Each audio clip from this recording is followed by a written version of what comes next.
তাকে আমরা দেখি যে চারুকলার মেইন গেটের ফটক টপকে সে এসছে।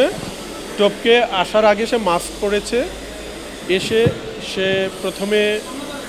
প্রথমে সে লিকুইড কিছু দিয়েছে একটা মোটিফে, যেটা দানব আকৃতি একটা মোটিভ ছিল। তারপরে সে একটু আড়ালে যেয়ে তার একটা সম্ভবত একটা দিয়াশলাই বা জ্বালিয়েছে। তারপরে আবার সেটা ফায়ার করে আবার সে বেরিয়ে গেছে, ওই একই গেট দিয়ে বেরিয়ে গেছে এবং সে ছবির হাট দিয়ে সোহরাওয়ার্দীর ভিতরে ঢুকে গেছে। তো যেহেতু সে মাস্ক পরা ছিল, ছবিটা আমাদের কাছে অতটা পরিষ্কার না, বাট এটা নিয়ে কাজ চলছে। এটা অলরেডি আইন শৃঙ্খলা রক্ষাকারী বাহিনীর হাতে চলে গেছে। They are getting it very actively and seriously, and we hopefully expect to get very positive result immediately.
Public রিঅ্যাকশনে আপনার মতামত দিন।